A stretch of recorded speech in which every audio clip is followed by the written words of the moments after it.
Karnataka high court ने हिजाब मामले पर अपना फैसला सुना दिया है। कर्नाटक हाईकोर्ट ने इस मामले से मुतालिक सभी अर्जियां खारिज कर दी हैं। अब कर्नाटक के स्कूल कॉलेजों में हिजाब पर पाबंदी बरकरार रहेगी। हाईकोर्ट ने कहा कि हिजाब पहनना इस्लाम में लाजमी नहीं है। हिजाब मजहब का जरूरी हिस्सा नहीं है। हुकूमत के पास हुक्म जारी करने का हक है। तो कर्नाटक हाईकोर्ट ने यह अहम फैसला सुनाते हुए हिजाब पर पाबंदी बरकरार रखी है। कोर्ट ने कहा कि स्कूल कॉलेजों को अपनी यूनिफॉर्म तय करने का हक है।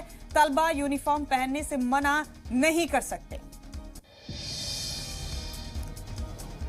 ये बड़ा अपडेट आपको दे रहे हैं। कर्नाटक हिजाब तनाज़े को लेकर आज कर्नाटक हाईकोर्ट ने अहम फैसला सुनाया है और हाईकोर्ट ने इस मामले से मुतालिक सभी अर्जियों को खारिज कर दिया है। हाईकोर्ट ने कहा कि हिजाब इस्लाम का जरूरी हिस्सा नहीं है। हिजाब पहनना इस्लाम में लाजमी नहीं है। हाईकोर्ट ने यह भी कहा कि हुकूमत के पास हक है कि वो स्कूल कॉलेजेस में यूनिफॉर्म को लेकर ज़ाब्ता नाफिज करे और स्टूडेंट्स इस ज़ाब्ते को मानने से इनकार नहीं कर सकते।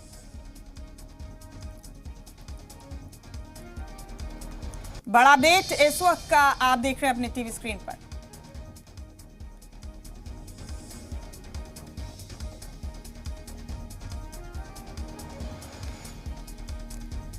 कर्नाटक हाईकोर्ट ने बड़ा फैसला सुनाते हुए हिजाब पर पाबंदी को बरकरार रखा है। अब स्कूल कॉलेजेस में हिजाब पर पाबंदी बरकरार रहेगी। हाईकोर्ट ने कहा कि हिजाब पहनना इस्लाम का जरूरी हिस्सा नहीं है। Judgment marks a paradigm shift in interpretation of Article 25 of the Constitution.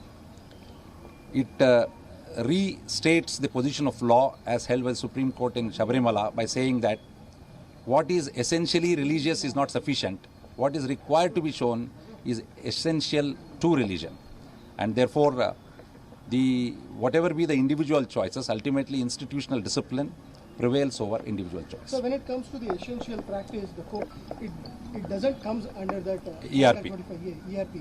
So how is been considered, because the councils have been argued the same matter, making to understand the bench that this is the essential See, practice. how you determine what practice is an essential religious practice is laid down by the Supreme Court by laying down 5 tests. Test number 1 was whether the practice preceded the religion itself. Number 2, without practicing the same, whether religion will cease to exist. Number 3, whether it is obligatory or optional. And 2 other tests have been laid by the Supreme Court. By applying those tests, it was clear that this does not form part of essential religious practice. So the petitioners clearly said that even before the judgment that they will go back to the Supreme Court and they'll fight it again. See, under our scheme of the Constitution, any order passed by the High Court, you can avail the remedy of filing a special leave petition and appeal before the Supreme Court. It is perfectly open for any of the parties to move the Supreme Court. But you're satisfied? But I am very sure that the judgment which has been delivered by the High Court is based on sound legal principles and based on factual foundation. Sir, it's been 11 days continuous hearing was done. Before that, do you think the bench has been considered each and every point of Most certainly, you could see the judgment itself.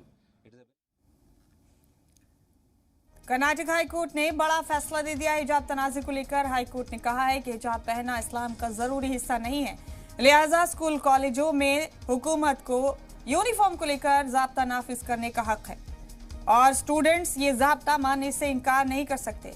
ये बड़ा update आपको दे रहे हैं। बता दें आपको कि कर्नाटक के उडुपी से शुरू हुआ था हिजाब तनाज़ा, उसके बाद मुल्क भर में से लेकर कशीदगी देखी गई और आखिरकार कई अर्जियां डाली गई कर्नाटक हाईकोर्ट में। और आज कर्नाटक हाईकोर्ट ने अपना फैसला सुनाते हुए इस मामले से मुतालिक तमाम अर्जियों को खारिज कर दिया है। हाईकोर्ट ने कहा कि हिजाब पहनना इस्लाम का जरूरी हिस्सा नहीं है, लिहाजा कोर्ट ने हिजाब पर पाबंदी बरकरार रखी है। बड़ा अपडेट आप इस वक्त का देख रहे हैं अपने टीवी स्क्रीन पर। हिजाब तनाज़े को लेकर अहम समाअत थी हाईकोर्ट में आज और हाईकोर्ट ने तमाम अर्जियों को खारिज कर दिया है। अब कर्नाटक के स्कूल कॉलेजेस में तालिबात को हिजाब पहनने की जिद छोड़नी पड़ेगी। कोर्ट के इस आदेश के बाद ये बड़ा अपडेट आप देख रहे हैं इस वक्त अपने टीवी स्क्रीन पर। आपको बता दें कि हिजाब तनाज़े ने मुल्क भर में तूल पकड़ा था और उसके बाद तरह तरह के रद्द-ए-अमल सामने आए थे। फिर इसके बाद ये मामला कर्नाटक हाई कोर्ट पहुंचा। इस मामले में कई अर्जियां लगाई गई थी, 6 तालिबात की जानिब से भी अर्जियां लगाई गई थी।